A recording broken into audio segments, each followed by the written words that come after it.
पिछली वीडियो में हमने सीखा था कि आप पावर बीम 400 डिवाइस को एक्सेस पॉइंट पर कैसे कॉन्फ़िगर करते हैं। लेकिन अगर आपने एक्सेस पॉइंट कॉन्फ़िगर कर लिया है तो आपको स्टेशन बेस भी तो कॉन्फ़िगर करना पड़ेगा। वो किस तरह से कॉन्फ़िगर होता है और दोनों आपस में किस तरह से दोनों की फ्रीक्वेंसीज कनेक्ट करती हैं और उसके बाद ये आपको डेटा एक्सेस करके देते हैं। आज के इस वीडियो में हम देखेंगे कि किस तरह से पावर बीम 400 डिवाइस को स्टेशन बेस पे कैसे कॉन्फ़िगर करते हैं। नमस्कार दोस्तों, मेरा नाम दीपू सिंह और आप देख रहे हैं मल्टीपल टेक्नोलॉजी अपडेट। चलिए देखते हैं।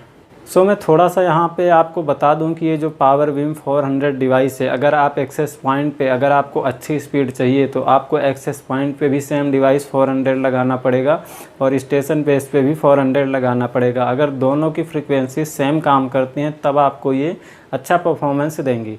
तो आज के इस वीडियो में मैं आपको सिखाने वाला हूं कि किस तरह से आप पावर बीम 400 को अपने स्टेशन बेस पे कनेक्ट कर सकते हो। स्टेशन बेस का मतलब होता है कि आप अपने क्लाइंट के हैंड पे किस प्रकार से कनेक्ट कर सकते हो जिससे आपको अच्छी परफॉर्मेंस मिले, और कितनी फ्रीक्वेंसीज इसकी होनी चाहिए, कितनी एयर मैक्स कैपेसिटी होनी चाहिए, वो सारी चीज़ें आज के इस वीडियो में मैं आपको बताने वाला हूँ।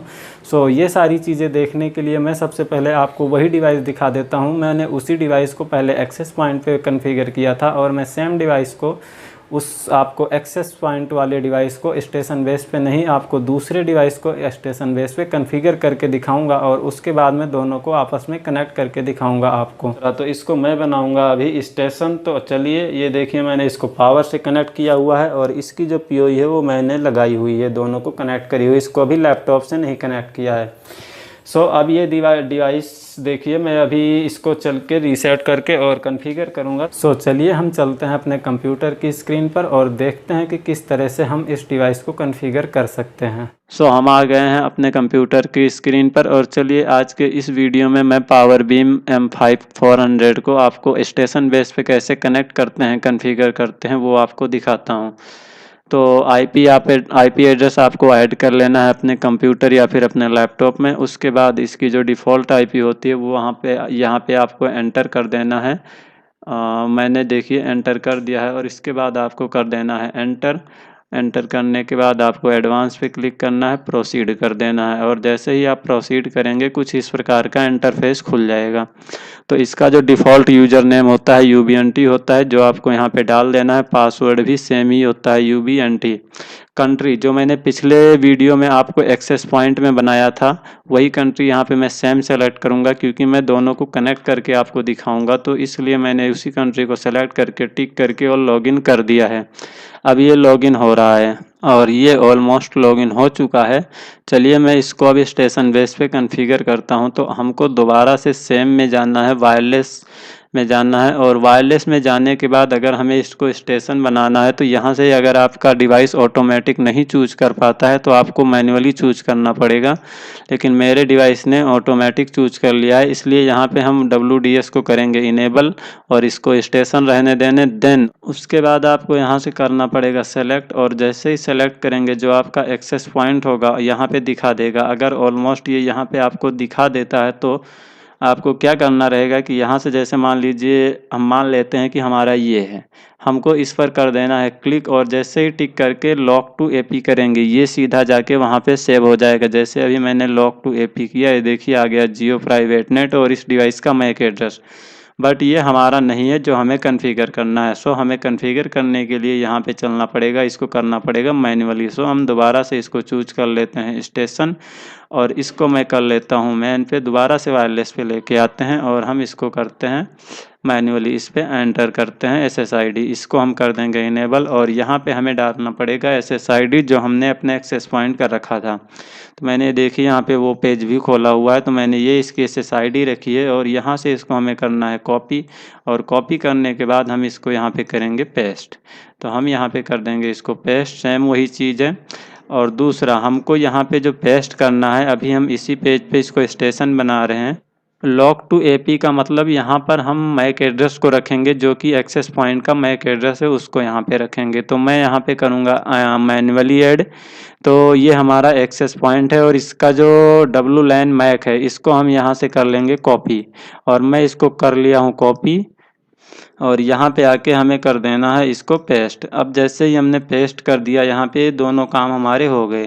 कंट्री जो हमने वहाँ पर सेलेक्ट किया था एक्सेस पॉइंट में अर्जेंटीना, वो सेम यहाँ पे सेलेक्ट करना है। और उसके बाद यहाँ पर आपको ध्यान देना है ये चैनल विड्थ, हमने दूसरे में क्या चैनल विड्थ यानी एक्सेस पॉइंट में जो सेव किया था वो थी 30 मेगाहर्ट्ज। अब सेम हमें यहाँ पे वो करना ऐड करना पड़ेगा 30 मेगाहर्ट्ज। तो चैनल विड्थ हमने यहाँ पर सेव कर दी 30 मेगाहर्ट्ज। अब हमें देखना है फ्रीक्वेंसी हमने दूसरे जो एक्सेस पॉइंट बनाया था उसमें क्या रखा था 5180। हमें सेम फ्रीक्वेंसी अपने स्टेशन पे रखना है। तो हम यहाँ पे एडिट पे क्लिक करेंगे और देखिए यहाँ पे हमारी सारी फ्रीक्वेंसी शो हो गई हैं। तो हमने ये फ्रीक्वेंसीज वहाँ पे रखा था, सो हम यहाँ पर कर लेंगे इसको सेलेक्ट, ओके कर देंगे। अब उसके बाद मैंने जैसे आपको बताया था कि इसकी जो आउटपुट पावर होती है वो हमेशा आपको बढ़ा के रखनी चाहिए, तो आप उसी तरह से आप इसको बढ़ा सकते हैं। मैं अभी इसको बढ़ा के आपको दिखाऊंगा। अब यहाँ पे सारा कुछ हो गया है ऑलमोस्ट। हमें यहाँ पर सेलेक्ट करना है सिक्योरिटी जैसे मैंने अपने एक्सेस पॉइंट में WPA2 AES चूज किया था, सेम हमें यहाँ पे चूज करना पड़ेगा। ये देखिए मैंने यहाँ पे चूज कर लिया है और मैं यहाँ पे वही पासवर्ड डालूंगा जो मैंने यहाँ पे डाला है। मैंने इसको किया कॉपी और कॉपी करने के बाद मैं यहाँ इसको कर दूंगा पेस्ट। तो ऑलमोस्ट ये सारी कॉन्फ़िगरेशन हमारी हो गई है इस डिवाइस की। अब हमें इसको कर देना है चेंज और चेंज पे जैसे ही क्लिक करेंगे ये हो जाएगी चेंज और इसके फॉर्मवेयर में ये हो गई है सेव। अब हमें जाना है नेटवर्क पे। सेम उसी तरह यहाँ पे IP एड्रेस अगर आप चेंज करना चाहते हैं तो कर सकते हैं, अदरवाइज इतनी भी कोई ज़रूरत नहीं है। बट मैं यहाँ पे करूँगा चेंज। मैंने उसको रखा था 28, मैं इसको रखूँगा 27 और यहाँ पे गेटवे IP हमारी सेम रहेगी। फिर हम इसे कर देंगे चेंज और इसको चेंज करने के बाद हम एडवांस में जाएंगे और एडवांस में जाने के बाद इसकी जो आउटपुट पावर है वो यहाँ से हम कर देंगे, जो कंट्रोल करती है इसको कर देंगे इनेबल। एक चीज़ और, यहाँ से अगर आप डिस्टेंस करना चाहते हैं मैन्युअली तो कर सकते हैं, अदरवाइज ये ऑटोमेटिक ही सिलेक्ट ऑटो एडजस्ट हो जाती है अपने आप। सो हमें इसको इनेबल करके यहाँ से कर देना है चेंज और चेंज करने के बाद हम दोबारा जाएंगे वायरलेस में जाने के बाद हमें यहाँ पे इसकी जो आउटपुट पावर है इसको देनी है बिल्कुल। यहाँ से पहले हमें करनी पड़ेगी इसको डिसेबल और यहाँ से हमें करना पड़ेगा इसको आउटपुट पावर को बढ़ाना पड़ेगा। तो इस डिवाइस के आउटपुट पावर को मैंने दिया है बढ़ा और यहाँ से कर दिया है मैंने चेंज। तो ये ऑलमोस्ट सेव हो गया है। अब इसमें जाना है हमें सिस्टम में, सर्विसेज में हमें कुछ नहीं करना है। और यहाँ पर मैं सेम चीज़ आपको पिछले डिवाइस में भी बताया था, पिछली वीडियो में, जिसमें हमने एक्सेस पॉइंट बताया था कि ये आपकी जानकारी के लिए होता है, आप यहाँ पर कुछ भी रख सकते हैं। मैं फ़िलहाल यहाँ पे रख देता हूँ दीपू स्टेशन। सो मैंने यहाँ पे रख दिया है और ये रखने के बाद यहाँ से मैं चेंज कर दूंगा इसका पासवर्ड, जो हमें पासवर्ड रखना है। तो अभी जो हमारा करंट पासवर्ड है वो है डिफ़ॉल्ट और मैं इसका जो दूसरा पासवर्ड रखूँगा वो अपने हिसाब से रखूँगा, आप अपने हिसाब से रख सकते हैं। सो मैं यहाँ पे रख देता हूँ पासवर्ड।